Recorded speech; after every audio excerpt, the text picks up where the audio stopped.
Hey, audience. Hey, y'all. Well, Y'all I missed just us. Before we even get into Clubhouse, let me just shout out my friend who is like Google popping right now. Like, their ooh, reviews are just like on the main page when you type in shit and you just oh, scroll down and it's just like, what? Is that wherever I look? That is wherever I look. Okay, I see you. I Let's go. all I care about is the money that leads to. I know that's right. I know that's right. But hey, that's you in the right spot apparently. Because when I was in the clubhouse, I had to tell people you need to stop worrying all about your social medias and worry about your SEO, homie. Oh, you've been in the club. You've been in the clubhouse. We can't. We're not getting paid to promote them. So you be in CH on the stage giving people the game. Isn't this why you invited me? Yeah, but I just love seeing you flourish. I don't know about flourishing. It just reminds me of you talking about how some people, what is it, blow up their credentials to stuff that it's not. I mean, what it is, many of people do. I told you, I was in that one room. Well, I don't know if I told you. I know I no, I think I did. I don't know, but I was in one room and dude was like, mind you, I'm on stage with some hip hop legends. Mind you, I'm like, oh, this is awesome. Just sitting there kicking mom shit, and dude was like, yeah, da da da. Now, when I'm on Clubhouse, um, especially if I'm on a stage, I'm going to every person's page. Like I just, I go and look at their bio so that I can get an understanding of who I'm talking to, Hmm. or who who they would like for me to pretend I'm talking to, right? Um, so like I'll go through everybody's bio. So I went through one guy's bio, and then I had seen like, a company that he worked for that I was like, oh, okay, let me look further. So as I look further into like his information and whatnot, then I'm like, okay, he's legit. So the other guy who is on the stage, he's da, da, da, da, I'm signed to such and such. And then the guy who actually worked for the company was like, okay, who you signed to? And he like, well, it's a lot going on, and they restructuring everything over there. So he's like, yeah, yeah, yeah. But who are you signed to? I work there. Oh, you know what? I'm gonna tell you offline. I'm gonna tell you offline. I'm gonna tell you off the stage. Nah, beloved, how did Dave Chappelle when keeping it real goes wrong? Like that's what it put me in the mind of. Like, no, bro. Like, and it was like hard to watch because it's like, bro, you really. And then like the person who he was close with was an actual hip hop legend, so they were kind of like trying to vouch for him, like, yeah, nah, he's good, da, da, da, he's this, he's that, he's this, he's that. And it was the same person that when that producer had came in, that's what I had texted you about, when the producer came in and we were talking about parenting stuff, and the dude was just like, hey, I might not ever get a chance to say this to you, but and I'm like, bruh, this not what we ain't. I'm not in here to talk about you trying to finally get in touch with the person that you admire. No, I'm in here to talk about this parenting thing. And you just stopped the whole conversation because this person came in. You think we all don't want to stop and say something to this person? We all do. But guess what? We ain't thirsty. We having a conversation. Like it just that part be getting annoying. But outside of that, like I love Clubhouse. I love CH. It's definitely, if you use it right, you can make something out of nothing. I'd just be there for the conversations. So how have you been enjoying it, or have you been enjoying it? I enjoy it more when it comes to people who schedule their clubhouses versus Mm. the hallway. I think the people who schedule theirs obviously are more organized, like, and their rooms are probably more organized as well. Because the hallway is ghetto. Yeah. It is. Oh, child, it is. I find that like it's been hard. Like lately, I haven't the stuff that I've been wanting to talk about. I haven't seen anybody like no rooms about it. And this, I know they said on the next update that's coming, they're working on where you can search by topic, Mm. and that would be super helpful for me because sometimes like I'll be scrolling and it's just like. the moan room, and then you got like, can you date a man with a little dick? And I'm like, bro, I don't care about none of this. Like, let's talk about something different. You know what I'm saying? Then sometimes I go into these rooms and I'm like hoping that maybe the topic has veered off of what the title of the room is. You know what I'm saying? And you get in there and then it's like, all right, well, maybe they talking about something different. You're like, no, you're still talking that ignorant dumb shit. Or like they be like, yeah, but let's reset and take it back. And I'm like, no, don't take it back to all right, whatever. Let's reset the room is now like getting on my nerves to hear. Yeah, exactly. Like, all right, let's reset the room. If done correctly, then so be it. Like if you're a moderator or something and you get like you got like 10 people in the room, all right, cool. If you start getting off of the like if it's topic based, like heavily topic based, then it's like, all right, let's try to remain on topic. And you see like certain people keep going off topic, that's one thing. But that whole, all right, well, two more people just came in, so let's reset the room. You don't have to reset a room if it's only 12 of us in here. And we see what the fuck the topic is. We can Exactly. Like you don't have to keep resetting the room. Not unless you like ventured way off the topic and then somebody comes in and they don't understand. And you might say, all right, we talking about such and such and keep it moving. But like let's reset the room. Let's reset the room. Let's reset. Don't reset the room every time somebody new come in. Fuck them. Let them catch up. Context clues. we all adults here. Exactly. Sure. You want hand holding on this app? Can't do it. You know how I feel about hand holding any damn way. Mm-hmm. Ciao. But anyways, what else is there? It's Clubhouse. All right, so where are we going with this? Oh, since we're on top of Clubhouse, they have a nice little ready to love thing on there, and I got Push to. pause. Did you like shaved or something, or you got like a facial or something? Your skin looks really good.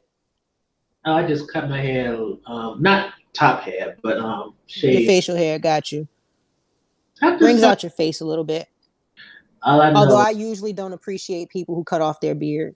I think that's just like, why would you do that? I still have a 5 o'clock shadow. Yeah, no, and it looks nice on you because it doesn't take you to pedophile because like I say people who have bald heads and no facial hair, like you're just a pedophile to me. Like it's something you shouldn't be walking around looking like that. So it's good that you left something there. Otherwise, it makes it look like I have lipstick on. You do have pink lips. Mm, You should probably smoke some weed, some good weed. that fucking trash shit. Which we I can't believe you offered me that. I was offended. I, Oh god, I'm sorry. That's fucking hilarious. Go ahead.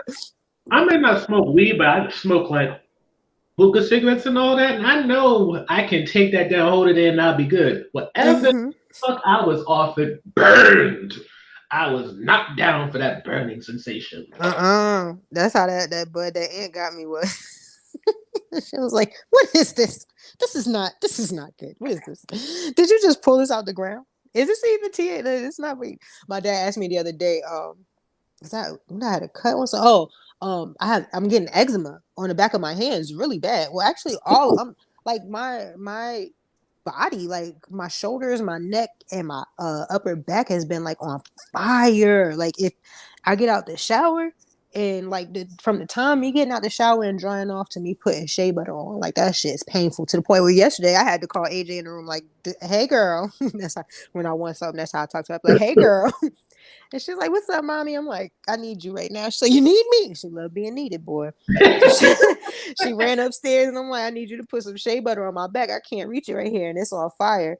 So naturally she tell my business. She gonna go downstairs. Nobody asked her, but she like, "Yeah, I got shea butter on my hands because I had to put shea butter on mommy's back because her skin was on fire."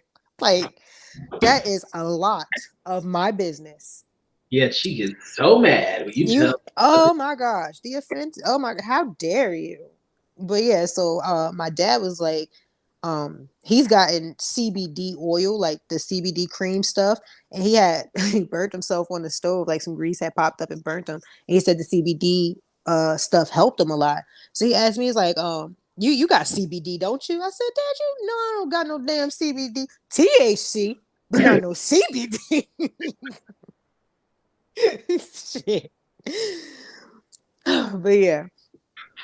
Oh, before we jump in, let me go ahead and get this little vent off real quick. So I'm on Facebook minding my business, right? Mm. And I'm scrolling and I see somebody said something about the $600. Like everybody's complaining about the $600 stimulus when it's $600 that y'all didn't have before. I'm like, I agree. I don't like, I mean, knowing like this is my thing. We all know America ain't shit.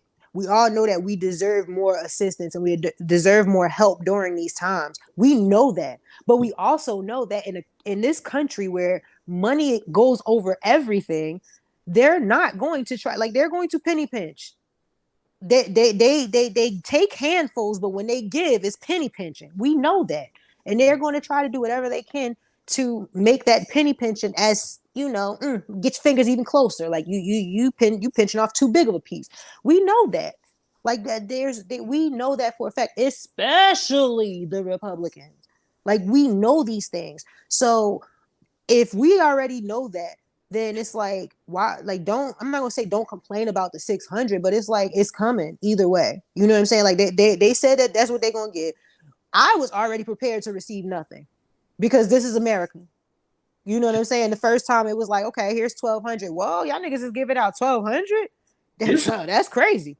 You know what I'm saying? Because it's like somebody who's used, like, if you're used to somebody just giving you like $1 here and there, and then they decide here's 1,200, you're like, oh shit. Even if it is the government, you feel what I'm saying? Like, you're like, I'm used to getting nothing from you. I'm used to the abuse from you. So even if you hit me a little less hard than the last time, it's like, okay, thank you. You get what I'm saying? So the girl, I comment, I'm like, I agree. I'm like, it, especially like you could have, we were almost getting nothing. So, they sent in 600. Like, why are you like? In my opinion, why complain? I mean, not necessarily why complain, but if you like, I feel like the people who are complaining are, I don't know. I don't know how to word it. But either way, this girl comments. Like I'm talking to the girl who made the post, right? And I'm Mm. like, exactly, especially considering the fact that, we were almost getting nothing. So this other girl comments and leaves this big ass message. Oh. Yes, to me, like, oh, that's the problem because da da da, and America's supposed to do this, and America's supposed to do that, America's supposed to do that. Shit. Bitch, we could sit here and talk about all the things that America is supposed to do, or how a country should govern, or how, you know what I mean, we should be provided with these certain things that we lack or whatever. But the reality of it is the people in power are stingy and selfish. Now, if you wanted to comment and say, like, we should just go ahead and make sure that you vote to change Congress or whatever like that. That's all one thing. I'm okay with that. But don't at me with a whole bunch of shit that I didn't ask you for. You're telling me things that I already know. And even though I already know them, I understand that this is a fight that is not going to change tomorrow or the next day after that. You get what I'm saying? So it's like, why are you volunteering all of this information to me as if I'm not privy to it? Bitch, I know about it. I'm familiar. It's just the fact that I've accepted that I'm dealing with an ain't shit country. So when you dealing, let's just like dealing with an ain't shit nigga, you know what you gonna get. You know you not gonna get nothing. And if you do get something, you a little bit like, oh, okay, well shit, appreciate it. You know what I'm saying? So it's like you can't just sit there and, well, not even, I'm not gonna say you can't just sit there, but just don't come at me with all of this shit. You don't know me, bro. You don't know what I know. You don't know anything. Like she just came at it wrong, and I'm like, I read the whole thing. And I started to type a whole paragraph back, but I'm like, bitch, I don't know you. Nor do I give a fuck about what you're actually saying. Like, I had to stop and tell myself, like, Shonda, at the end of the day, she didn't tell you anything new. She didn't tell you anything that you didn't already know. The only thing that you are really annoyed with is the fact that she's talking to you and nobody said anything to her.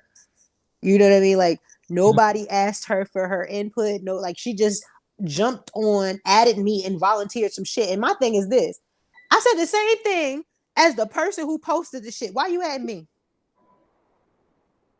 I said the same thing as the person who put the post up. The person said she don't understand why this, that, and the third. And all I said is exactly in agreement with her. Why are you adding me, bitch? Don't talk to me. So I just was like, okay. And then she put the little laughing emoji on it or whatever. But it's just like, I have to get, like, I'm still learning to like not, feel the need to be battling with everybody on social media. Like, I got to keep reminding myself, like, bitch, y'all nobodies at the Oh, end of the day. what I've learned, and especially with what I do, is half the time they only complaining and talking to you because they know they can get a reaction. They can't get a reaction to the people they really want to get go off on. Exactly. And that's why I was just like, okay. And then I did a scroll through my timeline on Facebook and I'm just like, I can't, yo. I really can't. Everybody's like, oh, we need Trump back. We need Trump back. We only got $600. I'm like, what Well, is wrong with you people? I'll show Where you did memory. we only got $600 because of okay, you know what? All right. All right. Y'all go ahead and bring Trump back. Y'all go ahead and bring Trump back. No, I don't Like want. y'all stupid. Go ahead and bring Trump back. I don't want it. And then not even that. Y'all talking about bring Trump back. He ain't go nowhere. He's still here. He's still the president, unfortunately. Like, Till January and then 23rd. you talk about some, oh yeah, because Biden not trying to give us no money. This, what are you talking about? Like, this not even his administration doing this shit. Like, what do you okay, okay. And I'm Rather, not even a political person. Like, I mean, don't get me wrong. I recently started listening to like NPR politics and NPR news and those type of things. But that's because I got into podcasts mhm. and I like when I run out of the good shit that I like to hear, I just want to hear people talking to keep me moving. So that's how I started picking up on it. Like, I'm not even into politics and stuff all like that. It's just a matter of like, at least I understand where I come in short and I don't make a fool of myself on the internet behind it. People really like just made themselves look so I don't want to say from Newark, but like it's just like from the depths of Newark, bro. And I'm from Newark, like that's the thing. Like, but it's just is like okay, so you just showing that you really from the yeah. So that was my thing today too. I'm like, all right, I just got to sign off because you got some people really walking around blaming Biden for the $600 and like Biden ain't even clock in yet. He just got his what's the letter that they send He's you? still in orientation. Yeah, what's the letter that they send you when they offer you the job? The offering letter, is that what it is? Mhm. Yeah, he just got his offer letter. Like, relax. Like, y'all ready to blame something on him? He's still doing his background check, waiting for his fingerprints to come. You feel me? He ain't even pee in the cup yet. Shoot. Picked But up yeah. prune juice. But that's my little venting for right now. That was my vent rant. All right. So what's up on the docket? What we got? Ready to love, cause two of Did the they parents. Hmm? did that I think they had an episode this past Friday. I don't know if I watched it. Who went home last this Friday? Was it Um, one guy? Was it one person or two? One. It was Alex, the girl who was with Brian for the whole season, Okay, the one that looks like a thicker version of Alexis from the last season. but a cuter face. Who had the cuter face? Alex has a cuter face than Alexis. You think so? Maybe it's because I'm evolving as a person. I don't know. I don't know. I liked Alexis. I mean, I like Alex's look better than Alexis's look. Ooh, But that's right there. oh, child, that was a struggle. I'm sitting there looking at your face like, all right, help me out through this. Like, give me the words or something. Give me a nod of assurance. But yeah, no, I liked her look better. But yeah, okay. So what was their reason for sending her home? Like, what did they say? Well, who does she? The problem with this bloody show is it's as much about finding love as it is a competition. And I'm not gonna say it's stupid, but it's just very odd because it's like, can you do both? Not without fucking up. Like that's what I'm like. Is it possible to do both? Because if you're looking for love, like I'm not trying. If I'm looking for love and I fall into it, fuck a competition. And if you send me home, you better send me home with my nigga. Like he gotta go too. Send us. We leaving. People decide to stay because that's part of the quote unquote process in their journey. That's what I'm like. Nah, I don't. Mm-mm. All right, but they sent her home. But Brian, he was already eliminated, right? Yeah, he was eliminated 2 weeks ago. Shoot. Okay, got it. Just making sure because he ain't had no business still being there.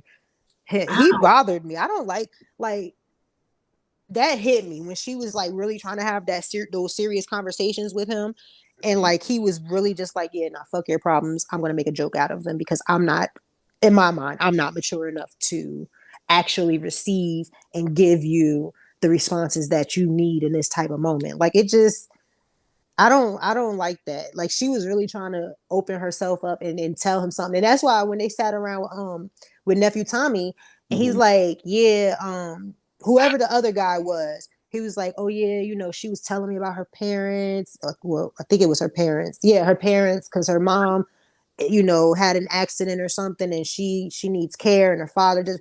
And then Tommy looks at Brian. He's like, "Did you know that?" He's like, "Nah, I didn't even know that." Like, nigga, you've been the main choice since she got there. It's been you and her kicking it. She's your number one. You're her number one. And then this nigga come and tell you some heartfelt shit about what's going on in her life. You like, nah, I ain't even know that. She ain't never tell me that. No, nigga, she tried to. You just ain't listen. You made a joke out of it because you didn't want to talk about something weighted. And I think that's my problem. That was my problem with him and that and you know them two together. Like I don't. If you can't handle a weighted conversation, don't talk to me. That's it. Don't talk to me. If I can't, you know, we can't build if I can't come to you with some of this weight that I carry. Mm. And it's not even always about me having to come to you with the weight. Sometimes it's just knowing that I can come to you with the weight. I'm not, you know, certain people, I'm not going to abuse that power. I'm not going to abuse the fact that you're there in that manner and then just come and dump all my shit on you. Nah, but the fact that I know that I can come to you if I need to, I think that's amazing.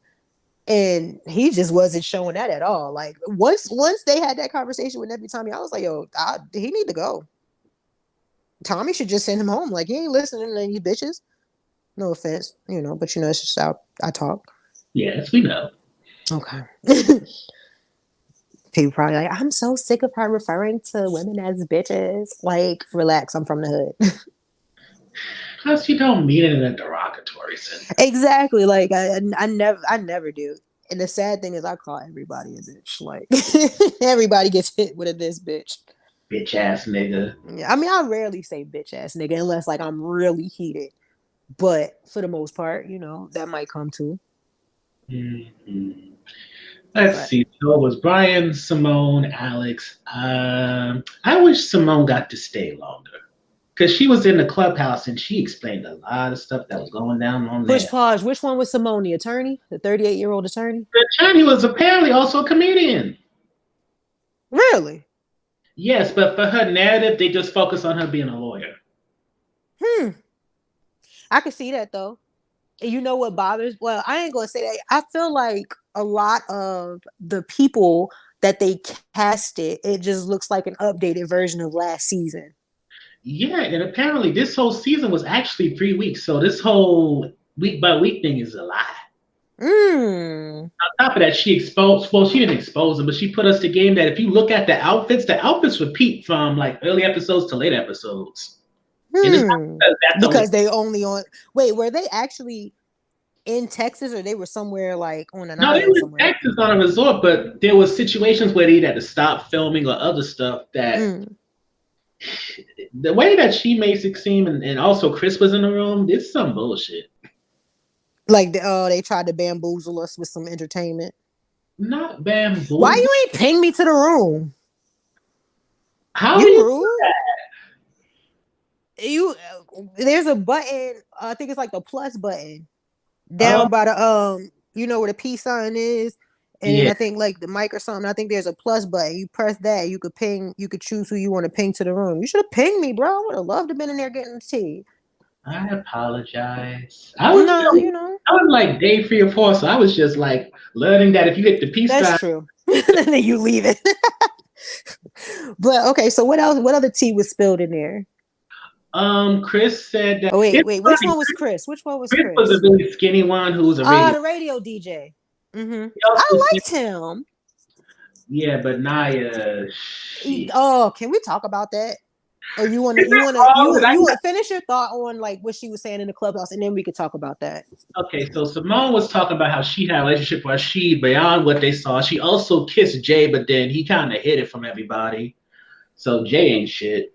That they sometimes she felt like they didn't know what to do with her, so they just put her in this little box of being a lawyer and her asking a million one questions, but it really didn't play out like that. They cut it up to make it seem like she was really hitting Edwin with them questions. Yeah, it's just Hmm.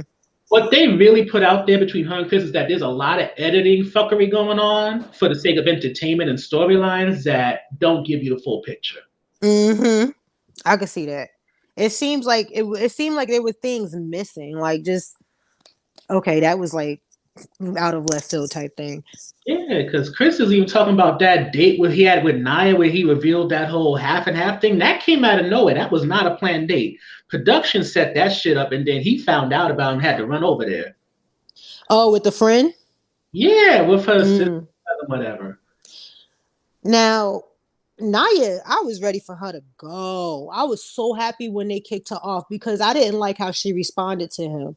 Like, and that I just lets you know, like, you weren't really interested in him. I kind of get it though because I her get it, but I didn't like how she handled it. I think it's just a thing of her not having a bunch of time because of course she's on with son age miscarriages galore. So she's like, I need something set up now. Because remember, in the casting special, she talking about Yeah, fuck she ready to marriage have right that. now. Yeah, I don't need marriage. Give me the babies, and marriage can come later. My clock ticking. Yeah, I remember. So I just thought, you know what? She saw that waste because that's the reason that they 30, 40 plus years old on this show is that you're supposed to know what you want.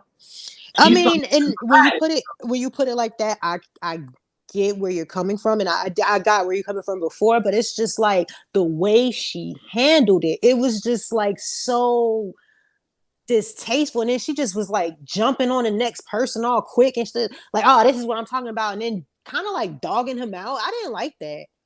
I didn't, you know what? Because there's some people who have a level of arrogance that deserve that type of treatment. Like somebody else, walking around thinking they the shit, they deserve that. But Chris was really like showing from what we could see, like that he was genuine and like there was interest. And then you could tell he the type that, like whereas she looking like I want to just have the babies, he's actually looking for love. You know what I'm saying? And you could tell that he still was looking defending for her in that. the clubhouse room. What you say? And he was still defending her in the clubhouse room, saying that production was pissing her off, pissing everybody And off. She's then a and see, and mother. it's just see, that's why certain like when I was in the dating field, that's why certain dudes that I couldn't date because it's like I know that I'm a very dominant type of personality. You know what I'm saying? Like I know that I can be very aggressive in my outward approach type thing, but I can't. I'd feel bad if I was to get with somebody and then I'd be like, I don't want to say like treating them like shit, but like kind of walking all over them, or I can see that I can walk over them. Like I would not, bother you. I won't let you like me. I would tell you straight up, no, you can't. I won't, don't like me. Don't. I'm not the one for you because I know that if you don't give me pushback, I will accidentally walk all over you. You know what I'm saying? And Chris seems like that type. Like, I really just want you to be happy. I really just want you to have whatever you want. And some woman is gonna appreciate that, but I don't think Naya would have been the one to actually appreciate that.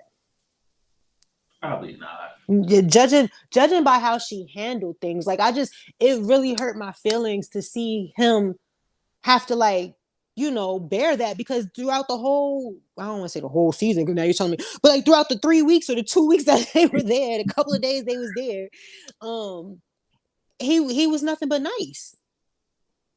And at this time, I thought like, because the way that people was admiring, I was thinking, hey, why isn't any of these other women trying to push up on him? Because that whole respecting somebody else's relationship thing, I'm like, y'all don't consistently do that shit. No, it's not a consistent thing. You know what it is because I think physically he probably wasn't standing up to what all the other men up there was. If he looked a little more like them, and you take that however you want to take it.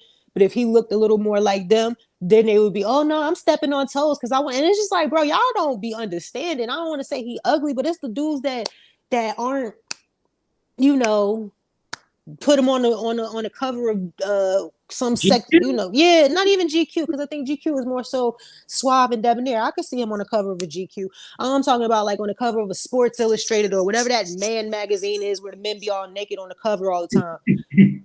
Like he might not be like them, how them other men were, and because of that, like everybody's kind of overlooking him or whatever. Like you heard, what was her name, Joy with the big hair? You heard Yeah. her like, yeah, I'm really sad, and that you came here. I know you genuinely looking for love, blah blah blah, and it's just like, you know what I mean? Like, well, I want to know, like, have y'all ever considered, or you know what I mean? Because again, he probably considered, but she probably looking for one of them men from the front of the fucking magazine type thing. You know what I'm saying?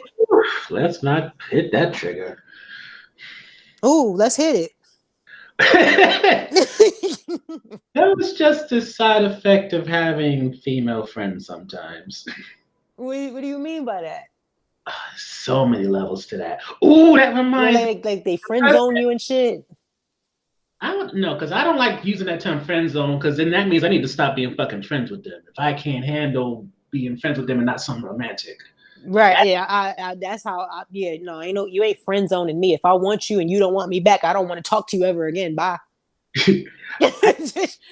I did all of that in my teenage years. Like, oh, okay, well, if you don't like me like that, I'm gonna just call you my best friend. Nah, fuck you. Bye. Move. I think for me, the trigger is kind of two ways for this. One is the last girl who I was like really into. I saw on Bumble, so that kind of fucked me up a little bit. Mm. Yeah, but I fucked up bad, so that's just not gonna happen. Well, if you accept that and acknowledge that, then it's like, all right, whatever. Yeah, so Water under the bridge type thing. Like, fuck water under the bridge. Let's just call that one of the few regrets I may have in this life. And then the other situation is with that friend who I'm going to Florida with. I'm like, we talk about capacity the last few episodes, and I'm just trying to figure where is the ceiling when it comes to this friendship? hmm. So, wait, is that a topic where we're about to drive to? We can drive there and then we could go into the movie section. Okay. So, how are you feeling about that situation? Because I know last time we checked in on it, I think I was telling you, like, nah, you wouldn't be wrong if you would have said to, like, pay for something, since it ain't that type of party. You know what I mean? But where are you at with that? How are you feeling about that whole situation? Can we keep it very real with you right now? First of all, you can. I don't know who we are, but you can. For those who don't understand what just happened in this moment, let me go ahead and explain. My dear friend Amari has been trying to disassociate himself with I, whatever reality, and he says he's been talking like this, but I don't believe it to be true, because I just started really noticing it, and it's been getting on my nerves to the point where I was like, all right, well, I'm not going to tell you how you can and can't talk. I just know that I can't tolerate it. So I'll talk to you on record day. So when he says we and I correct him, and I say I don't know who we is, that's where that's coming from. It's like AJ coming in like, well, AJ doesn't want, I don't know who the fuck. Like, Nobody's talking third person now. yeah, but you don't need to that's what I'm saying. You don't need to disassociate No, yourself with me. I get it's a defense mechanism, but you don't need that with me. Like, it's I'm not judging you. I don't give a fuck about, you know what I mean? Like, I'm it's me. It's not the wrong term for defense mechanism. It's just for my own sanity. It works well, splitting up what I emotionally feel, what I mentally feel, how I feel, and then guardian, angels, universe, whatever, trying to make sure I don't do something All stupid. right, cool. Well, ask your fairy godmother if she could sit this one out. Just ask her if she could just sit this one out, and if I could just talk to you, and she could tap in, a little later toward the end or something. But anyways, you were saying. So the gist is, when I had a friend, male friend, only male friend I had in like, damn, I haven't had a male friend like in 8, 9, 10 years. I mean, they Anyway, really don't be shit, but it's cool. I yeah, say that, and I only like I talk to my male friends more than I talk to my female friends. that's why I kind of paused a little bit, but I was like, Exactly. I'm like, yeah, like, how many I got? What is you and Rob? Oh! I got it. Oh, okay. Before we go into movies, we got to go back to friendship. Go ahead. okay, so long story short, the former ceiling when it came to friendships was my friend was on probation, needed to get the fuck out of Florida. Between me and his mom, I paid $500 in his plane ticket to get back up here. Mm. God dang, you too good of a fucking friend, bro. That shit would have been a bus ticket all the way. But he was like my best friend, like hanged out almost every day, taught me how to ride a bike kind of friend. Like I Oh, spent okay, then more yeah, time nah, with you him right, you right, yeah, you with my good. dad and my brother all together. Yeah. So then, because then it's like that type of friendship is more like a family. It's more like family shit. So then I understand. even though he was white. Oh, child. I mean, I would have been a godfather of 2 kids if I you was. could have put him on a bus No, in the because back. again, I like vices and I'm not saying I'm balling, All right, calm down. but yeah. All right, So so for you a paid for long all of those time, things. What's wrong with your friend? What's going on? Nat was the ceiling, and he was a best friend. So I was like, okay, none of these new niggas are anywhere near that. But now this is a lot of shit that is putting that seat. This makes me question where the ceiling is, and Mm-hmm. I'm also in that kind of mindset of my heart is okay with it, my brain is okay with my, but I'm just like that don't seem like a good fucking idea, And because blah, blah. What doesn't seem like a good idea? All of the things that you have planned with her? it just seems like if she wasn't a female, I don't know if it would be a different frame of thinking, and I think that's part of it. Much like she's one of the few friends when I have my moments, as you've seen, that isn't like flipping out on me or telling or trying to do some other shit. Just is very chill about it, and I appreciate that. Mm. But at the same time, it's like when your waitress is nice to you, that don't mean that they like you like that. Yeah, it just mean that they want that tip. That's their job to make you feel comfortable while you eat. How did I set that fucking joke up? It's true. They just like, I don't give a fuck if you're really happy. Are you comfortable right now at this table? Because this is my table. I'm responsible for how you feel at this table. So I'm just debating in my head when I hang out with them whether or not I should even bring that up because I didn't tell you about that text chain that I sent, but we can talk about that later. Okay, we'll check. Go ahead. Hold up, I keep forgetting that I edit this so I can cut what I want to cut. Okay, so what's up? Long story short, I had a moment where I basically what I just said to you, I said to her, and I think she handled it well. But of course, I think I don't know. I don't know.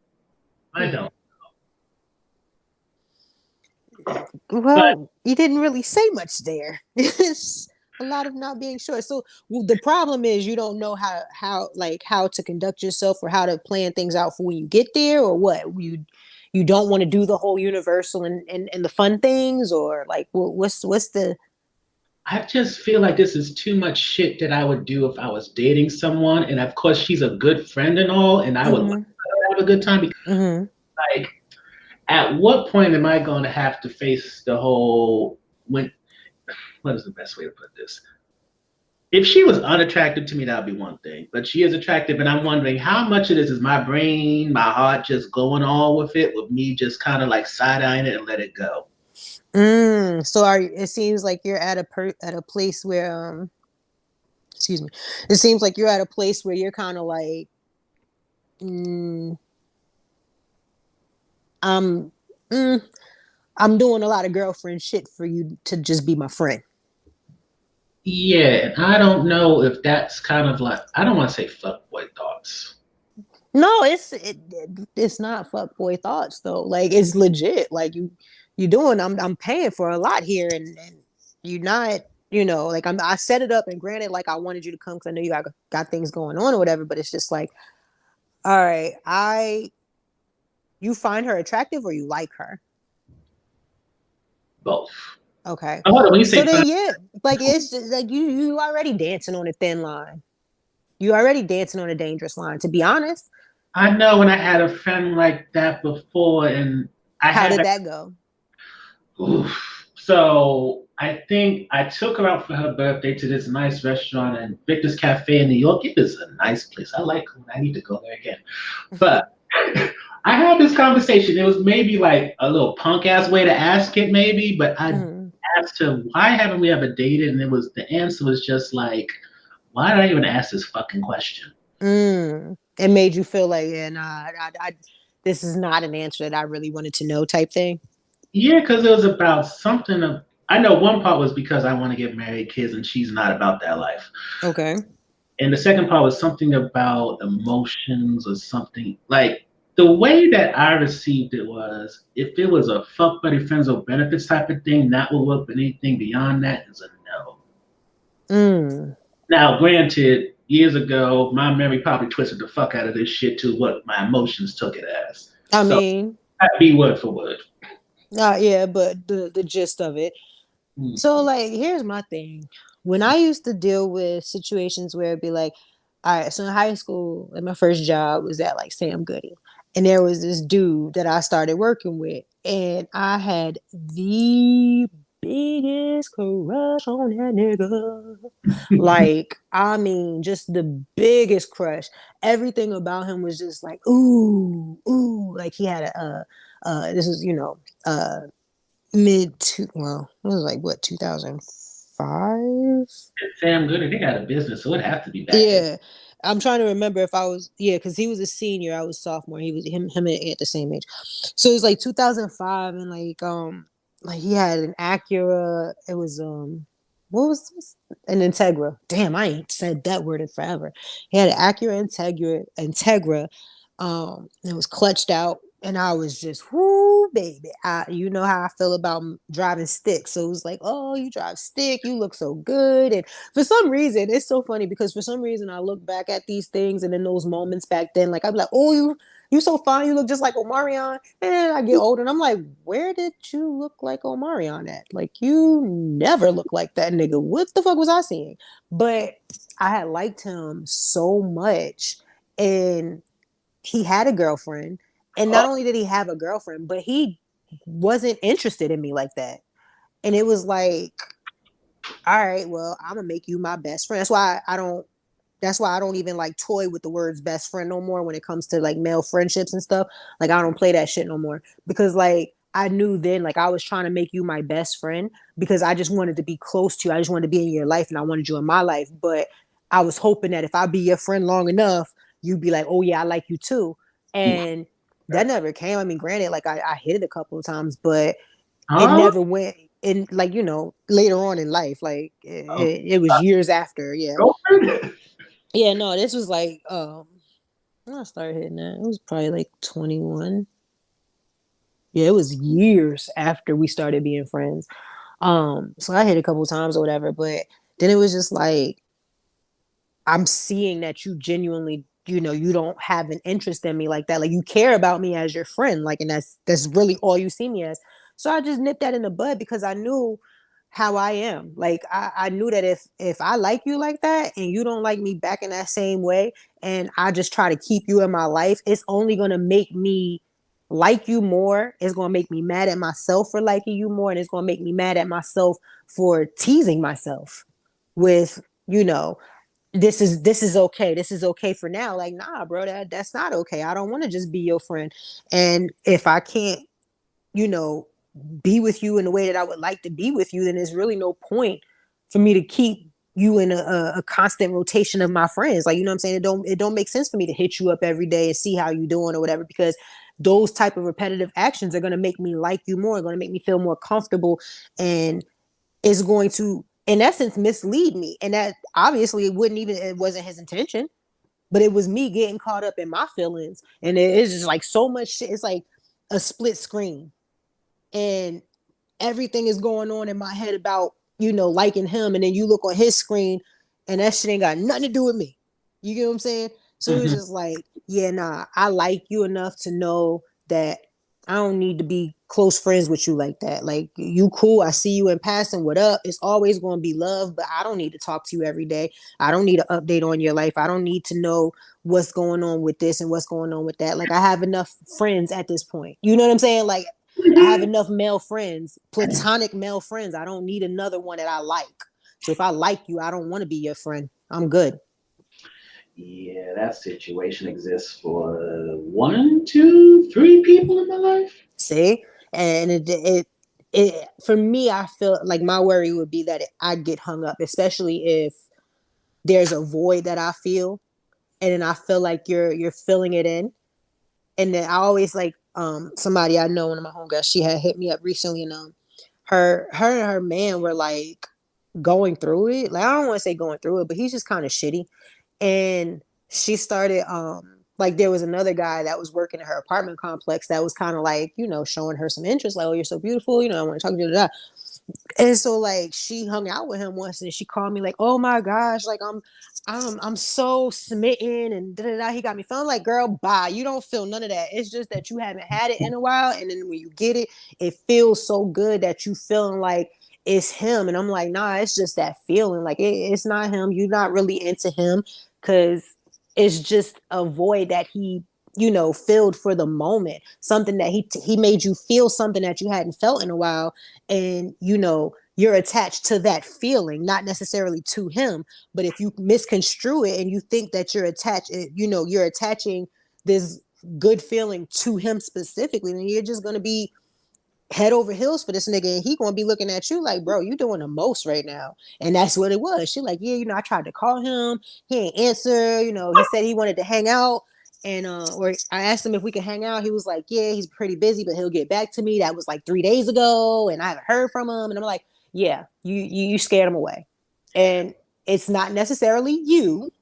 It wasn't your person. It wasn't who you are. It's just how you are reacting to those feelings that you hadn't had in a while. Is causing him to be like, okay, this is a bit much. You like me a little too much than I'm ready for. And then that scares people off. So it's like, when you playing with that line, you got to really be careful there, because they mess around and start filling the void that you've had for a while, and you don't know how to react to it, or maybe you do know how to react to it. But either way, if it feels good, something that feels good, you're gonna want more of. It sounds like that Drake line you used to say every other time. Which one? I love Drake. One where they fell into my lap or something. Oh, shit! It's I know which song it's from too. Yeah, you right though. It's something that fell into my lap. I ain't. I swear, something. Yeah, but that line is basically about like him talking to a girl, and he's like basically like, I wasn't trying to fuck her, but like she was sad, and shorty was pissed, she wanted to vent, I'm sorry, it fell in my lap. Like that's really how it be going though. Like that's legit how it is. Like you just kind of get attached to what is there because of what you haven't had. Child, listen, that's a dangerous field to play in. So if you playing in it, you just make sure you put a helmet over your heart, honey. One we've been. I don't even be playing like that. You can't. Don't even make me. Don't even say something nice that I might blush. Don't do that. Don't. Nope. Nope. But I'm good with one and two. It's just other friend. That's Well, all. you really just have to be careful. I mean, and was it? Did you like them before establishing a friendship, or you established a friendship and started to like them? Okay, so now we got to go into the bigger picture of the story. So I met them when I was working at. Okay. So warning sign number one was, you remember when Pathmark went out of business? Mm-hmm. So that was around the time of her birthday. So my black ass decided, oh, they're going out of business down the thing. We about to have ourselves a fucking birthday party. So red flag number one, had the distance because my boss was like, unless you're gonna do that for everybody, flag on the play. Mm-hmm. So step back a little bit. She had a boyfriend at the time, so I wasn't trying to do nothing. Yeah, So true. after I left for a different job that paid me more, thank the Black Jesus, Hello. I kept in touch. I was there for her baby shower and hanged out with her throughout the last, how long have I known her now? This has definitely been a couple of years. Yeah, because I know I'm pretty sure you've been out of like Aquaria for a minute, right? Oh, definitely. So yeah, I've known her for at least 4 or 5 years at this point. Okay. So, getting to the meat of the story, left that she was still dating this dude and all that, but she was cool peoples. And usually with people that I like, they say or do something fucked up that pisses me off, and I remind myself of that. Mm. Like for girl number one, she would cancel last minute so fucking much that she was unreliable. That pissed me off. That and she can't remember shit. Her memory is not that good. That alone, well, the memory, I don't know, ain't got no beef with that. But like certain thing, like canceling at the last minute, that should be the thing to say. Like, all right, well, I can't like you as more than a friend because I can't, that's not something that I would tolerate in a relationship. And on top of that, if I don't contact her, I don't hear from her ass at all. I hate people like that. And then with number two, I liked her in college, but then when that fizzled out, I'm like, okay, moving the fuck on. But they contacted me, so it's kind of like that cycle of you cool and I used to like you, but and I don't really want to foster this relationship too much. Yet you're a nice person at the same time. Hmm. He falls off and disappears for weeks, months at a time too. So it's like, this is a red flag. It gives triggering all my father issues. Hmm. Yeah, you a trigger. I got to get away from you. Yeah, I talked to my the other day too. Um, But with this girl, at this point, she, out of all my friends and people I know, only her and my mother remember what day my birthday was and said it. So I was like, you know what? You fucking with me. Pretty much. It's like what you said, where that person's kind of filling the void. Because usually I don't fuck on my birthday because at some point, I got so pissed off that people I don't give a shit about can remember it, but the people I want to actually say some shit never do. So at some point, I was just like, fuck it, don't nobody acknowledge my fucking birthday. But she did, and I that guess. in a minute. Hmm. So I think it's definitely what you was talking about, where it's like filling that void, and I'm trying to like I just said, emotionally I'm already there. Mentally, I'm spending money, so apparently I'm already there financially. But Yeah. I'm thinking to myself, I don't know if this is like filling the void, like you said, putting a placeholder in, or if it's like a genuine thing, and I'm just like I think we mentioned in the last episode, I just don't want to deal with a no rejection or possibly that proverbial you express yourself a little bit too much, you lose a friendship in the process. Mm, that part. I just. All right. So what you would have to do is probably assess if it's which feelings are stronger. Like you do you care more about her from the friendship aspect, or do you care more about her from that relationship aspect? And if it's the relationship aspect and you don't see it being being worth the pursuit, or worth, the putting things into jeopardy, or jeopardizing the friendship, then I just say scale it back and just do what you would do for a friend, and nothing more. Because low key, what it could be like, I mean, you're genuinely a nice person from what I see, and you're genuinely a generous person, but it seems like you may be trying to use your generosity, not necessarily saying this is what it is, but it could be construed as this, like you're trying to use your generosity to get her to see that, the depths of the ways that you care about her or whatever, or that, that you like her. And it's just like, at the end of the day, if you're not receiving um the feeling that it's a mutual thing, then it's like, scale it back, bro. Don't keep wasting your money.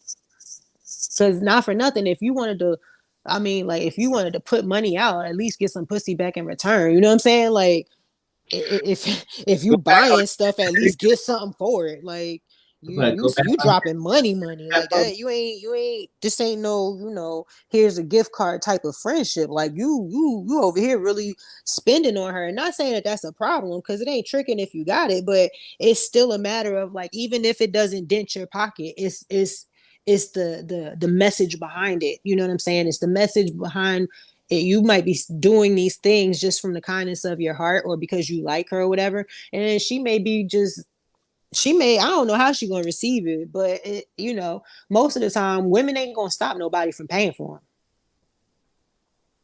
them, whether they like them or not. Like, you say you want to pay someone, I know, whoa, I'm gonna give you one of those fake, no, you shouldn't. And then you insist again, well, since you insisted, like, it's like the fake wallet reach, like, oh, I got it. You gonna stop me, nigga? I'm almost at my pocket. You gonna tell me you got it or not? You know what I'm saying? So it's just like, assess where you feel you're coming from. Like, when you do things for her, are you doing it because that's your friend, or are you doing it because you see something more than a friendship? And then work from there. If you feel like she's not reciprocating the energy that you're giving her, then scale it back. One thing that I've learned is time and energy, do not waste it. Like, because what was that page that we was talking about with the how do you say, is If it's male to female, I mean, if it's female to male, it's trans men, right?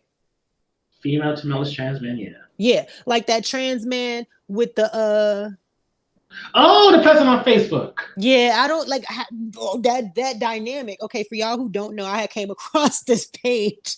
Ooh, don't laugh. That was I'm wrong. not trying to laugh. It was just wild how I came across the page. Like I don't know. I think I don't know who. It was one of them ratchet pages that I be in, and I laughed because of the way that they looked in the original video that I saw. Like Sun lips was chapped. They said like Sun looked bad. Like not like you ugly, but just like bad. Like you ain't want to wash your face before you got on the camera. You ain't put no chapstick on. And I mean, you got like the white stuff. Like it was just a bad look. And I'm like, okay, wait a minute. I'm confused. So I start going to the page and I'm like listening to what they're saying. And the dude, all right, so the man's sitting on another man's lap. And I'm like, okay.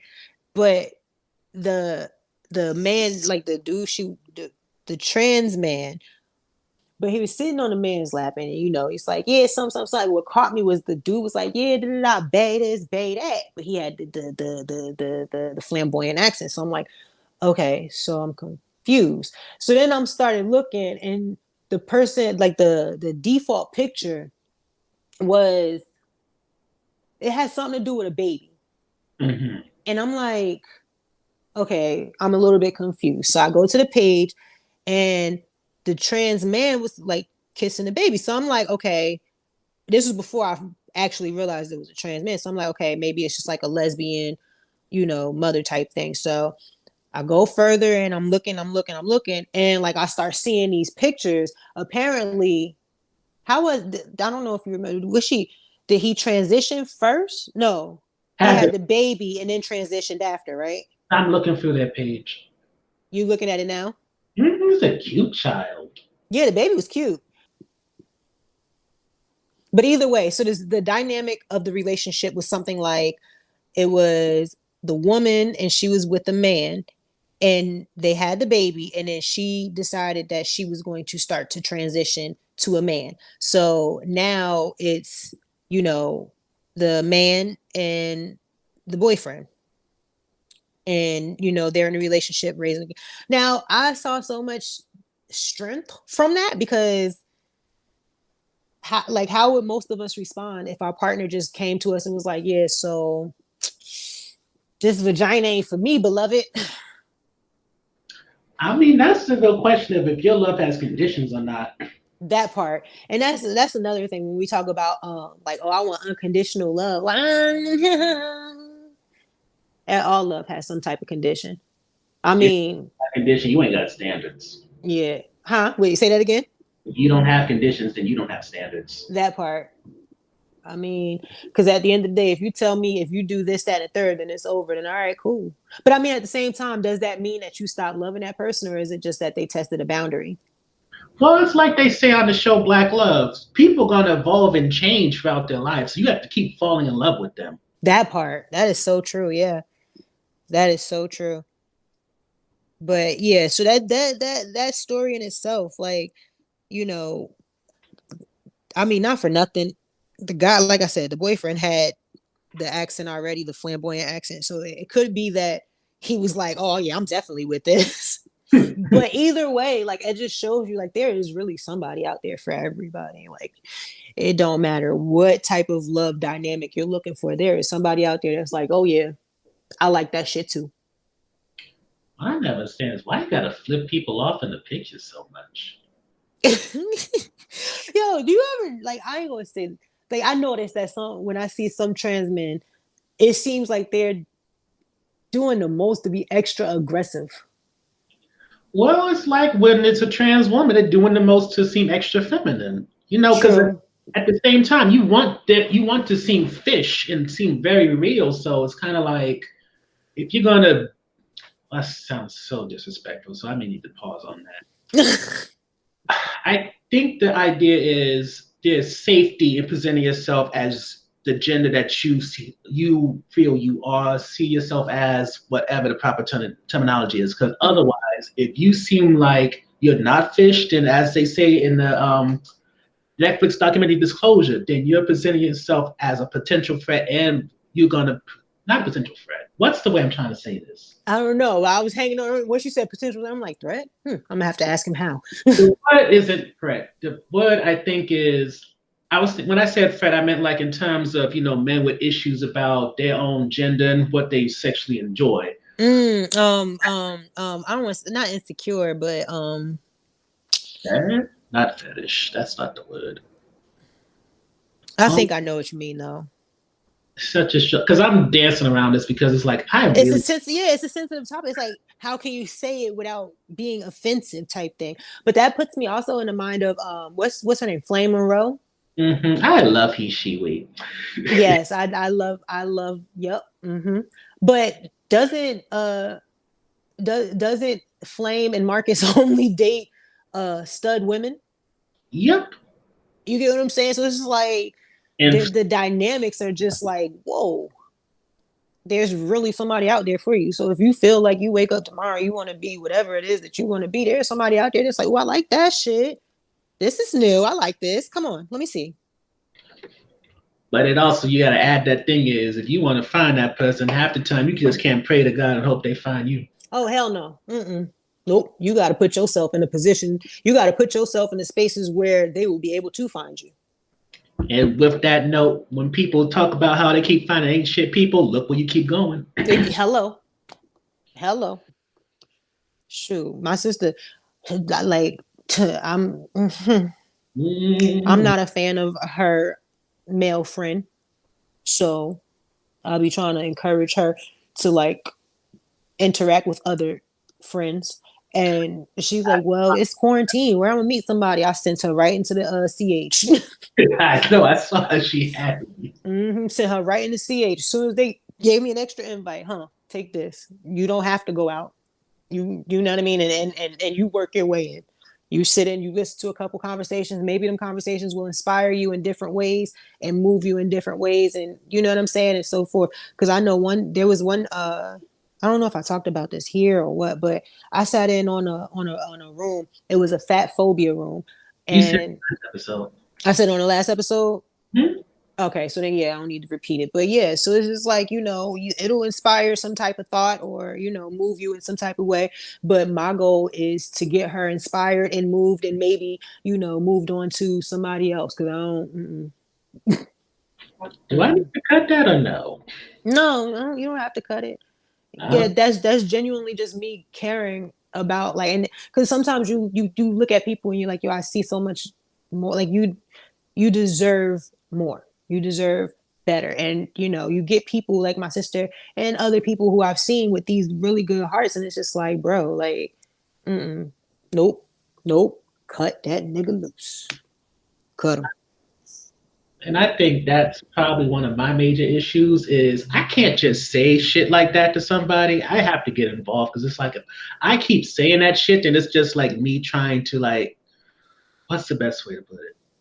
Like I have what on their table talk, Jada Pinkett was talking about how she has that helper issue where she can't just Mm. her opinion, validate your shit. She has to get involved. Otherwise, it just doesn't feel like they're really. And yeah, I feel like with her, that's where I am. Like I'm telling myself now, like, all right, well, you got to kind of move back and let her experience, whatever she's going to experience. But that's my sister. You know what I'm saying? Like at the end of the day, I'm all about to tear up and shit. That's my sister. Fuck tears. Word. Like, but that's my sister. So if I see that she's not completely happy, that bothers me. I've always been like that. So it's like if I know that and it offended me because it's like, you got this person who's like making it seem like this and this is this, but the actions aren't matching what the words are, and it's frustrating for me. But I gotta stay in my place as a sister because it's her life. You know what I'm saying? So it's like when you see somebody that you care about going through certain things, you're like, bro, I don't. Mm-mm. And then I'm the little sister. I've always been rah rah. So it's like, bro, like I even with my mother, like I don't care, bro. If I don't like you, if I think that you being a piece of shit, then I can be cordial, but I'm still gonna be mean. You know what I'm saying? Like I can be cordial, I could be nice and smiling and smile at you as I'm telling you that you're an asshole and that I want you to leave, and you're gonna think that I'm joking, but I'm not. You know, and it's just why I'm like, I would love to see you, because like when you break it down, everything in her life is happening as it should be, or everything that she wanted and prayed for is happening. So it's like, that's the one of the last things that she is on her that's on her list that she ain't get to yet. You know what I'm saying? And it's like, bro, you look at people and you're like, bro, you're too dope to be like dealing with the likes of these non-dope people. Like, what is, ugh, don't lower yourself. It makes me think about um what movie? It's some Christmas movie. I'm trying to put the face in it. I like Christmas movies. I love holiday movies. Did No, you? I'm not going all the way into the holiday scene. I'm just saying it's a line from the movie. I want to say it was This Christmas. It was This Christmas. That's the one with Chris Brown, right? And Lauren London. Oh, that's the Yeah, one. because he starts singing "And This Christmas." Yeah. Where the oldest sister, the mother said something to the oldest sister, like, don't you want somebody? And she was like, Mama, maybe I just don't want to settle. And that's really what it comes down to. Like, maybe, like, if you certain people, I see like, okay, okay, you go ahead and settle. But then, like certain people, like my sister, I look, no, no, there's too much greatness up in there. Nope. You like the bacon shit? No, can't be baking no pies for no niggas that don't deserve the pie. No, nope. Save your powers. Speaking of which, you Mhm. feel anything different? Oh, you mean that whole 25th thing? I mean, is it even a full moon tonight? I don't know. They keep saying an hour past sundown. Sundown been an hour ago, and I ain't try to fly. But at the end of the day, I'm waiting to see if somebody else get a little flight first. And I'm thinking maybe I'm just too light skinned. You know what I'm saying? Like maybe that's the problem. But either way, I'm only a couple of shades darker than you, so it would skip over me too. exactly. So that's why maybe it's a faint power. Like, all right, we've been on this for a while, so let's go ahead and jump into the movies real quick. Did you watch any of those holiday movies? um, I'm gonna be honest with you. I ain't look at the list. Well, I seen one, two, three, and I was like, all right, no, just scroll past.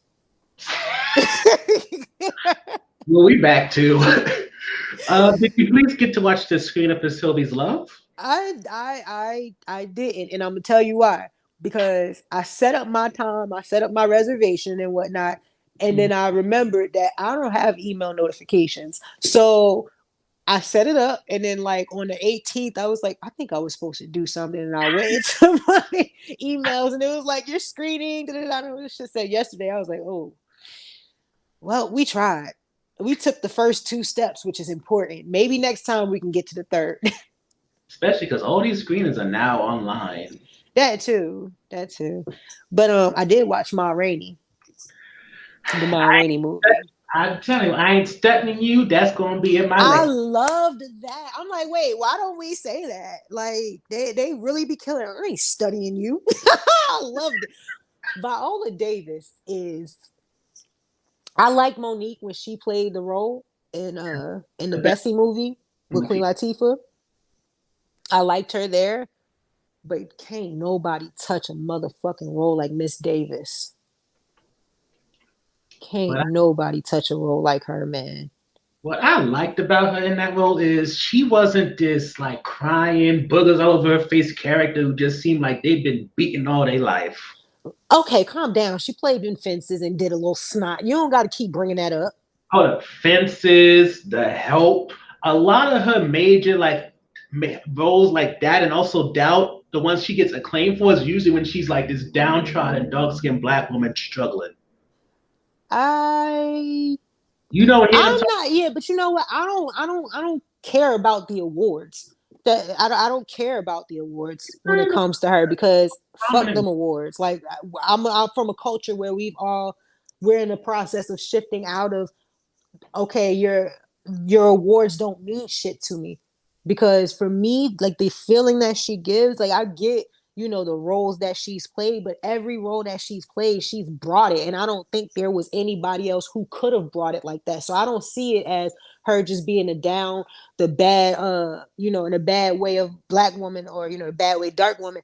I see it as this is a role that she can do. Like nobody can cry like she can. Nobody can make you feel like I watched. There was a thread on, I think, Embracing Black Culture on Instagram. I don't know if you follow that page. And they Oh, had like a thread of just her. And yeah, a lot of the roles was her, crying or whatever like that. Like, but it's her bringing that emotion. It's her evoking that feeling from the viewer. I'll cry watching, scrolling through it. In some of the movies I hadn't even seen.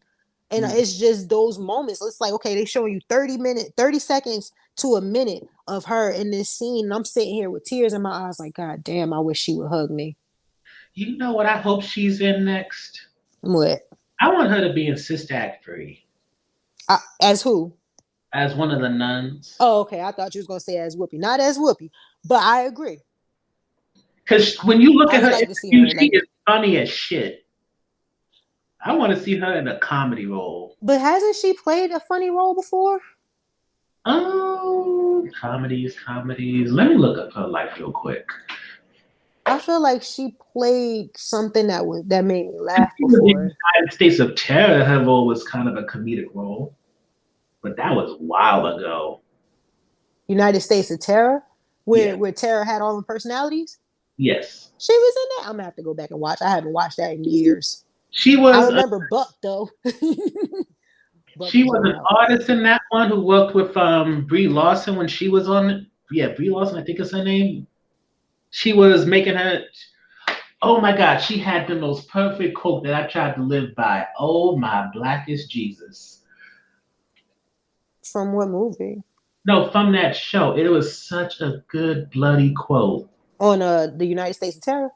Absolutely Oprah. It was something about don't use somebody to recharge and then abandon once you feel full. Say that again.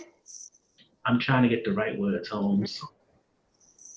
Uh, Thank goodness for me keeping this deviant on, even though I don't even touch this stuff anymore.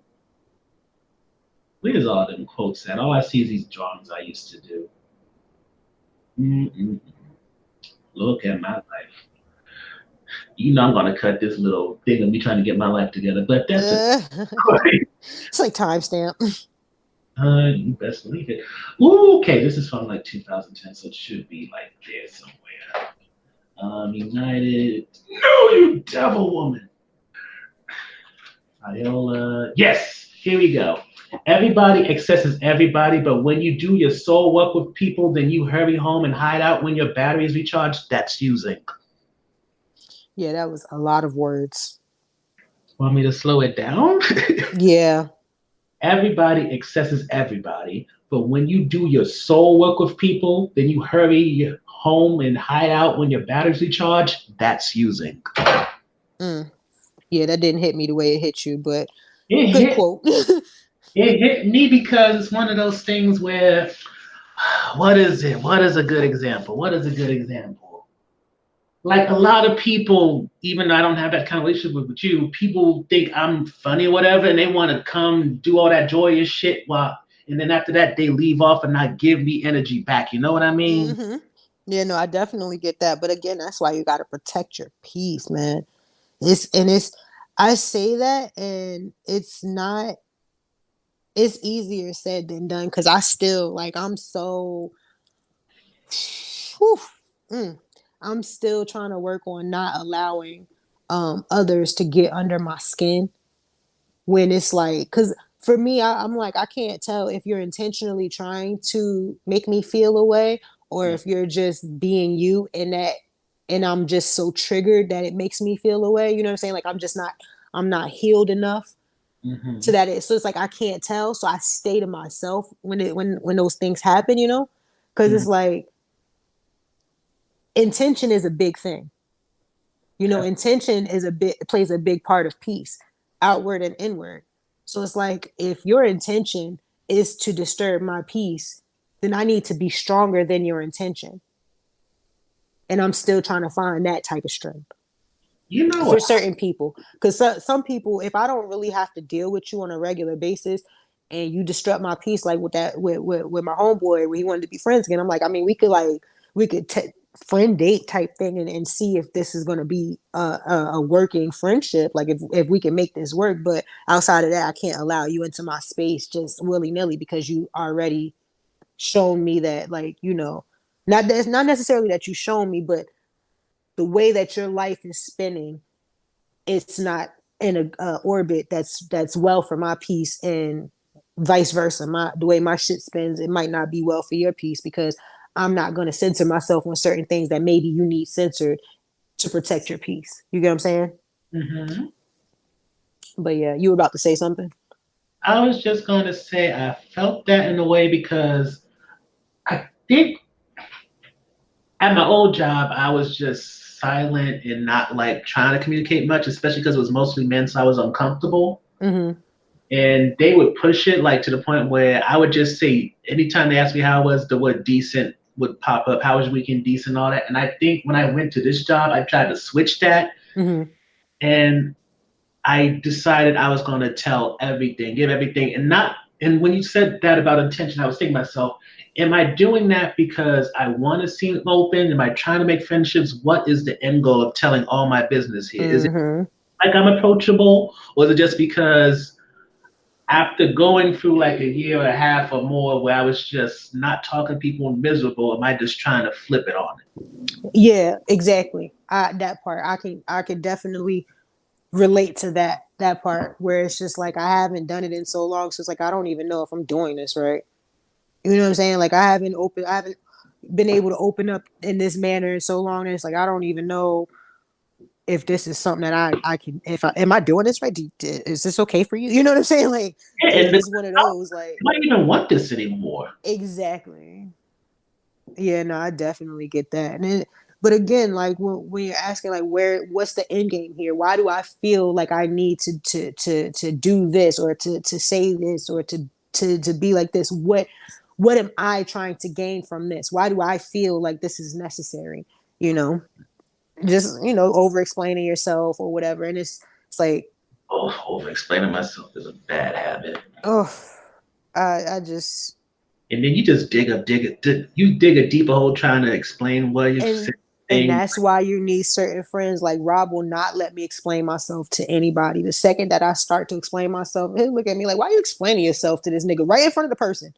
Like, just right there. Why are you explaining yourself to him? My best friend ain't got to explain herself to you. You know what I'm saying? And then it catches me like, I really don't.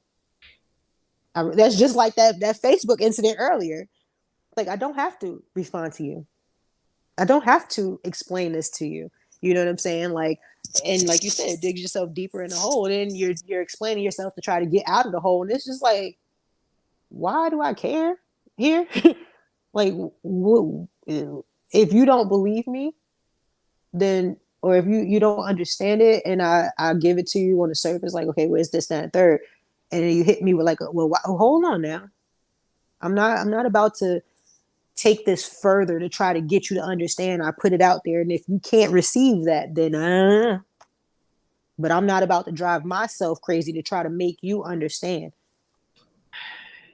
Mm, Speaking mm. of the vibe, how did you feel about the vibe between Ma Rainey and her boys? Yeah, back to Viola Davis. Ooh, baby. But that's just it. Like, from what I've, because once I find somebody that I'm interested in, especially like historical people, I'll Mm, go back and I like look it up. But that seems to have been just the way she was. She ain't take no shit. Like, so I feel like in that specific time, mhm. like, oh, you bold. But again, that all goes to show you, like, how you, like, you demand, and then when you don't get what you're demanding, you move on. You Mm, notice she kept saying, I don't need to be here. I can go back to my tour.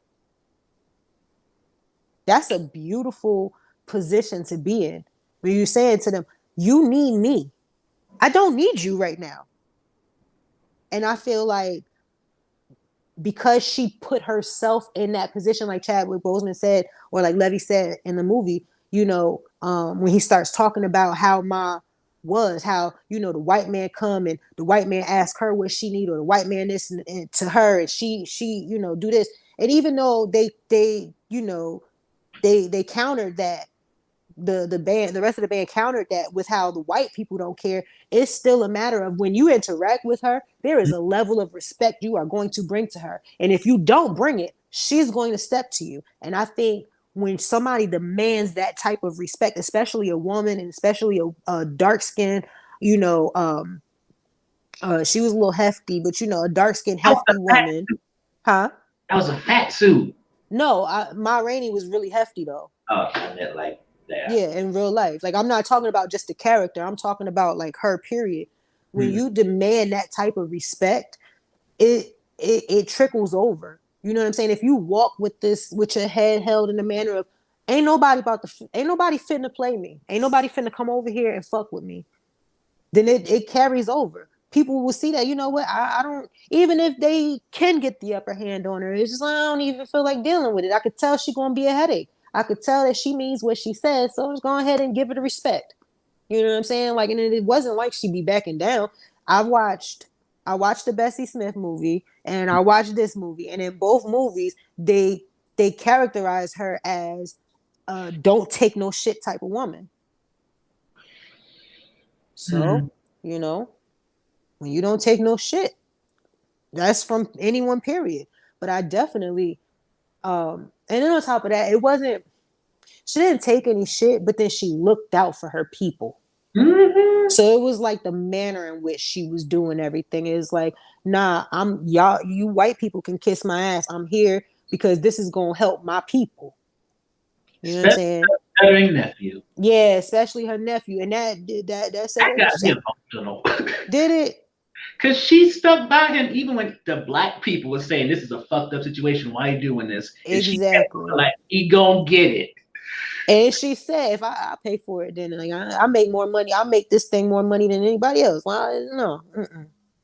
You go ahead and we're going to do it till you get it right. Go ahead, baby. But think about the level of confidence that put in him. Hmm. Knowing like, okay, these motherfuckers over here, they think that I can't do it. Like, I'm just a problem. Like, I'm gonna be the burden. And here she go telling me like, nah, I told him that I was going to give him this part, and I'm going to keep my word. And like I've been trying to teach my kids, your word is really all you have. You know what I'm saying? Jay-Z quote, my word and my balls is all I have. That's it. Like, I mean, I don't have no balls, but you get what I'm saying. Yes. You said, what, you going to box me, homie? I could dodge a jab.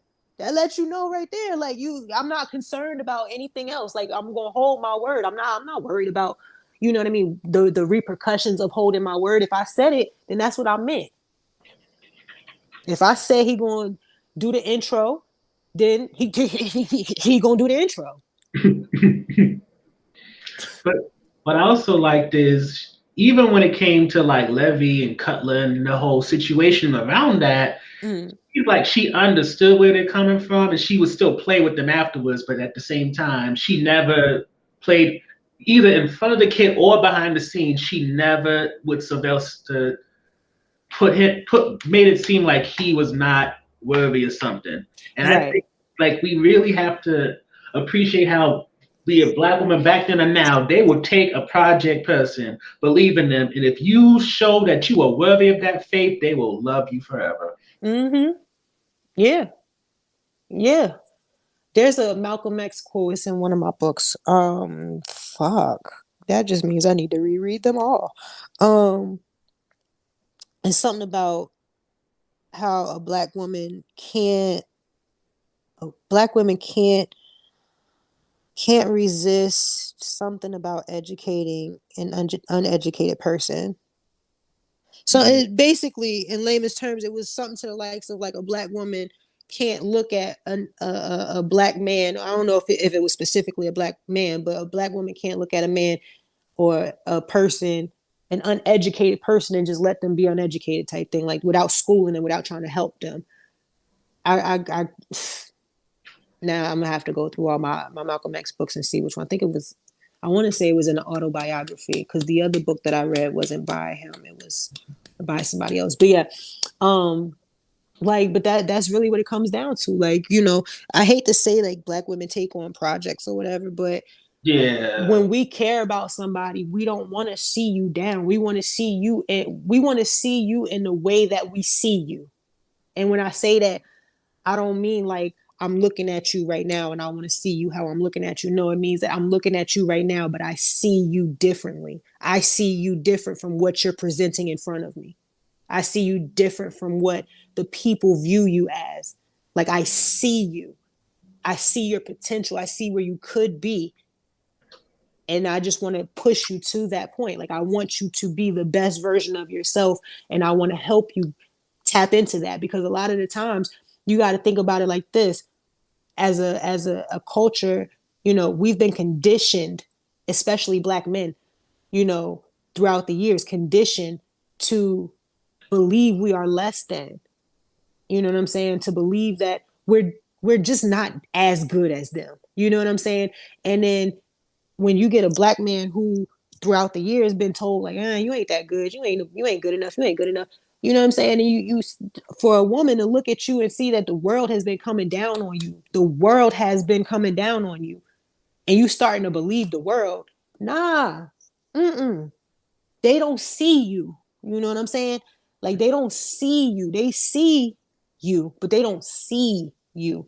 And most black women, we can't just overlook that. You know what I'm saying? It's like, nah, you can't just be another nigga out here for what they see. Like, especially when we know that you have king potential. We know, you know what I mean? You king body. Like we understand that. But a lot of the times, society will diminish the man to where diminish the black man, especially to where they lose sight of that. And then they become, you know, projects because it's not like we doing it, we trying to build you up for our own self. Nah, we building you up because this is where you're supposed to be. You know what I'm saying? We're not building you up, we're rebuilding. You know what I'm saying? We're helping you get back to your original greatness. The greatness that was you before the world took that shit. You know what I'm saying? So it's like black women, we look at it, it's not necessarily quote unquote a project, it's just us restoring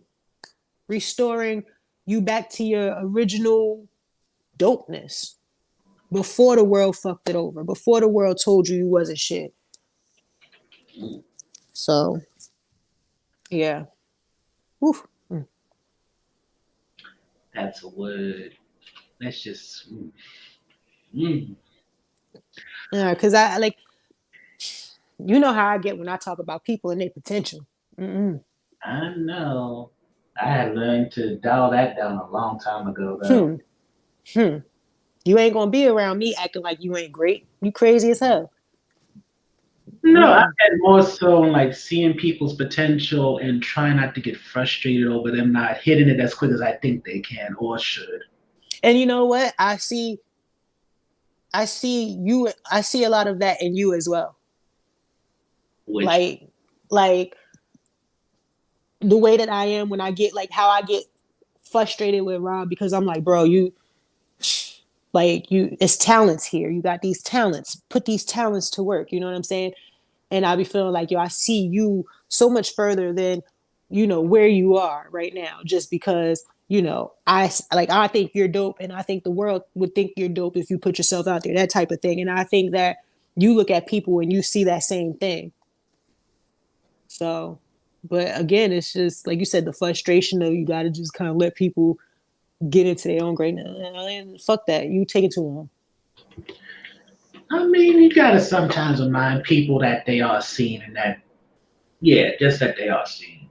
Yeah, no, see, I just be going off. I get like, Because because you do that hard press. I like a soft approach when it comes to people. no, I just go off. Cause like we pass that. Like sometimes like and then I guess maybe it's like a projection from Hmm. myself because I know that I'm not living up to my potential. So when I see other people not living up to their potential, I get offended.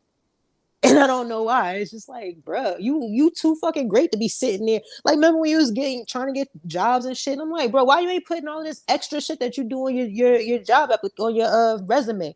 Well, because I don't know, man, fuck all of that. You got a whole ass business over here that you running. You doing mad shit. That transfers over. People want that. People like there's like when I speak of you, and this is like, this, not that I don't usually tell people the great things that I say about him, but when I speak about you, bro, it's just like, yo, this nigga goes manic and he just makes shit happen. I've never seen somebody just do shit like that before. And it's like, for me, when I look at you, I don't see you just being in that position that you are at your job. And if your boss is listening, oh well. I don't see you just being in that position. I see you being, because I know I know she'd be listening, but I see you being so much more. And it's not like, oh, you're not living up to your potential. No, I just know that you are on your way somewhere. And that's why I was so adamant about you getting on the Clubhouse, because I feel like, or CH, because I feel like if I'm finding different ways to gain from it, and I know that I'm not living up to my potential, but and I know your work ethic and I know your business mentality. So it's like, if I'm benefiting from this and I don't have, the same work ethic, the same business mentality, the same patience, and what's it, the persistence, all of that shit, the consistency as you do, it's like, bruh, you need to get on this, because I feel like there's going to be a conversation that hits, there's going to be a network that hits, there's going to be a link that hits, that's going to move all of your shit so far out of here. Because I don't believe that you are going to, are like that you are just meant to be in that role. I mean, it might be nice now, a stepping stone or whatever, but I feel like maybe even sometime next year something's going to pop and you're going to be the fuck out of here. And so when I go off on you, it's because I'm like, yo, what are you talking about? Like, put your shit out there. Stop playing with yourself. Like, not playing with yourself like that, but stop playing with it. Like, you dope and you need to get out of it. That's why I'm like, yo, don't. I know you got your things about you from the past or whatever, but at the end of the day, I don't know the old you. I don't know you before you got here. All I know is, the person that I met on motherfucking Craigslist. So, and not in the back pages. It was a writing gig that he was looking for writers. But that's what I know. I know the greatness from there. And even then, like, prior to us even meeting or speaking in person or speaking on the phone or whatever, prior to all of that, like, I seen you were different and you were special. I seen like you were going places. So I don't know how you make the shit happen that you make happen, but you do. You know what I'm saying? So it's like when I see you doubting yourself or feeling down about yourself, I'm like, bro, oh boy, I'm not gonna sit here and let you act like you're not fucking dope, beloved. Like, that's just that. I just think it's the disconnect because it's like when I tell you you're dope and all that, and it's Mm, like yes, you receive it, but it's like but things are not happening in such a way where it's like more mm-hmm. like prime example. It's like when you're young and somebody tells you like your uncles, aunts, whatever, older people in your family that you're attractive and all that, but you don't like, well, then how come this person doesn't like me? Yada yada yada. It's like Mm-hmm. disconnect between what you're saying to me and what's actually happening in my life. But then what I'm learning is that it's the disconnect there is only because there's not enough exposure. If you only showing yourself to three people, then only three people have the chance to say you're dope or not. And if they say that you're not dope, or if they don't give you the reaction that you're looking for, then you allow, like, then there's those three people have determined what you see about, or what you know what I mean, your motivation, how Mm-hmm. hard you're going. So it's like, kind of like in the Four Agreements when they say don't take anything personal, Mm-hmm. be it good or bad, you know. And that, I probably need to read that again. I That's really still good. have your book. What, my Alchemist? Yes, it's right Really? I in thought you front of never read me. it. No worries. Right here. Because I found a copy online, so whenever I need to double back to it, I do. But yeah, like in the Four Agreements, and it says don't take anything personal, whether it's good or bad. Like, and it's not. like people say things to you and it sounds good. It's like, oh, that sounds wonderful. But then you take it so personal that when somebody else doesn't say the same thing, you kind of like, whoa, why does that not feel good? You know what I'm saying? Why is that hitting me like that? So it's like, you can't, if you're only showing yourself to a handful of people, then only a handful of people can give you feedback. And if that feedback doesn't match what you hope for, what's going to move you, then it might push you to not want to show any more people your work. And then it's like, but who's to say that, there's so many other people outside of those 5 people. You know what I'm saying? So it's not that you're trash, it's just you didn't find your tribe yet. You know what I'm saying? You didn't find the people, you didn't find your audience. Cause I always tell people, especially like as coming up as like a writer and dealing with developing artists and stuff, I will always tell them like, listen, if you like it, then that's that. Like, I mean, I might not like it. I might tell you that shit whack. But guess what? I'm one person.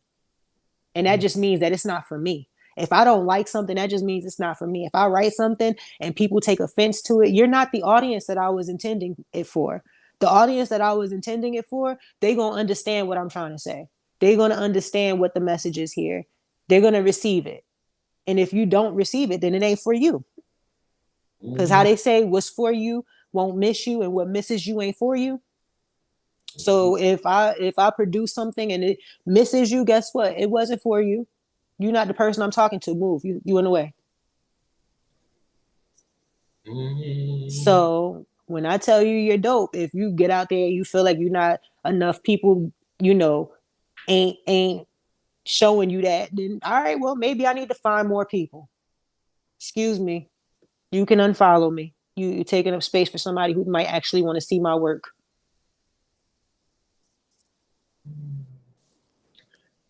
And we gotta find a way to get this back to Ma Rainey's Black Bottom.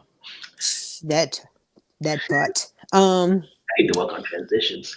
Okay, let's talk about Chadwick Boseman. And you said that in CH that somebody had mentioned that he was like screaming to God through the character. Yeah, because at that time he was dying of which cancer did he have? Prostate? Or was it was prostate or colon? I want to say colon.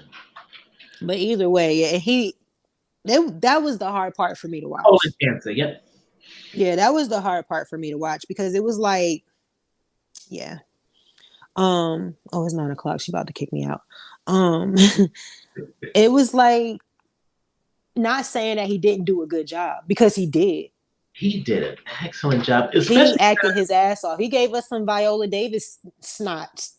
And what I loved about it is it's one of the few characters I know him for that isn't based off of somebody I already am familiar with. It is wholly his character. It is wholly him. Not him as James Brown, Thurgood Marshall, Black Panther. It is Chadwick Boseman in front of you. Mm-hmm. Yeah. And on top of that, Levy was a fictional character. So definitely. When he was going off about, and it was like, ooh, there was so many levels. Like for one, when he talking about that white man smiling in his face and getting ready to fuck him up when he gets the chance, I was like, yeah. When he was talking about you don't study me on the white man. I know about the white man. I smile on the white man. Don't worry about my smile. But then I felt so bad for him when especially because just the little things, like when he was talking to Studevant about his music His and songs. yeah, and he was stepping up on. You can see him when he was going up on that staircase because he felt like he was really getting out of there. And then when it hit him, it wasn't what happened. He stepped back down. I was like, oh, you can see how his spirit rose, and he was touching his near the sun, and his ass went right back to earth. And it was one of those situations where it's just like, dang. But I mean, despite all of that, he didn't have to do my boy like that. I think at that point he was at a breaking point. Yeah, naturally. And you know what that brought me to? That particular part brought me to the conversation. This boy wanted to be. I know that's not the remote. Hold on. Because my son on punishment, he can't watch TV. This nigga used the remote as a bookmark. Child, that's a whole nother topic in itself. I might actually have to like record a fucking I'm a mom episode, even though like I should have been recording it, but life just been happening. But like Son been on punishment, and that's a whole episode in itself. Cause who child, um, but yeah, when he where was I? Oh, the with him in Toledo at the end, it put me in a mindset of the Nikki Giovanni and James Baldwin conversation Love it. when where she was basically saying like, you go out and you smile for them, you put on for them, and you take it from the world, and then you come back to me. I felt like he knew like, okay, I can't take my frustrations out on the white man. You know Mm-hmm. what I'm saying? And even if he could, or even if even if he could, I don't think he would have. You know what I'm saying? Because of what that is. It's like you hurt the people who are closest to you. And I know that they were just in a band or whatever like that, but in that essence, I'm referring to him being black and him being there. And also, you got to factor in the fact that they're probably old enough to be his daddy. Mm-hmm. His daddy's dead and fought the white man and died doing it. Mm-hmm. And when it comes to Toledo, him passing off how he stepped on the man's shoe and all that, he felt like he wasn't being seen, he wasn't being heard. His stuff Mm-hmm. And he out. had spent the afternoon talking all of that shit just for him to get to for it to be thrown in his face. And what happened at the end? White man singing his song. And let's talk about that white man's hairline, because he tried to do the side part over and his hairline wouldn't allow it. Embarrassing. Embarrassing. But no, like, so yeah, no, that was a very emotional scene. I was sitting there like, no, don't do it, Chadwick. Don't do it. Cause like it just that was the first thought that I had. Like, yo, you taking your frustrations out. And then not for nothing, that was very symbolic of like the black experience in the manner of we take so much shit from the world. And when I say the world, I mean like, the white man's world. We take so much shit from it. You know what I'm saying? And then we come back and we take it out on our people. You know what I mean? And Mhm. it's just like it's very sad. And that's what rang off to me. That's what I got from it. Like, dang, I'm frustrated with him. I'm frustrated. The white man played me. I'm sitting here smiling in his face, thinking that I'm fiddling with him, and he played me. He turning me. No, no, I ain't gonna do this. I'm stepping on my dream. You know what I mean? And I got to go back into this room where I just sat here and told y'all how I'm about to be up out of here and all of this stuff. My pride is hurt. You know what I mean? I feel less than. And that's all he had was his pride. Exactly. And you mean to tell me that you gonna take that, and then like it's just that one thing when you having a bad day or a real bad moment and you already on nine and you walk and you just trip. Like there was one time in my old house, there was this there was a part of the concrete that was lifted because there was a tree stump or a tree root that was pushed it up some. And there was somebody that was walking by. You could just tell they was just bad. Like I was sitting on the porch, and energy was just bad. Like they just was not having a good moment. And then they tripped. And when they tripped, they started stomping. Like it was just like, God damn it. Like it was so mad. It was just like the bad day built up. And in that moment just made it explode. You know what I'm saying? And that's what I gathered from that. Like, yo, it's just everything that all the hurt and pain that he had talked about throughout the whole movie, all of the questions of God, all of those moments that he had where he was really fighting those demons. It just, you stepped on my shoe. It's got to be you. And I just, yeah, that was so sad for me. Especially because the dude who played Toledo, I don't remember what else he played in, but I know that A different I've one. a different world, right? Yeah, he was also Aretha Franklin's ex-husband. Huh. Didn't Back. know that. But I know him from a different world. And anytime I know them old black men like that, I be feeling like, connected because respect. Mm-hmm. Like what's that show I be watching? Fargo with the dude Dr. Senator. He's the guy from a different world. I think he's from a different world too. Cool. Then where it come from? That's my shit.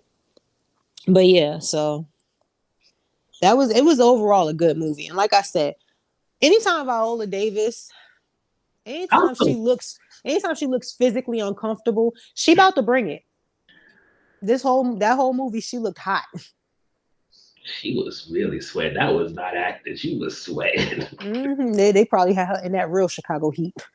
I also like the fact it wasn't long.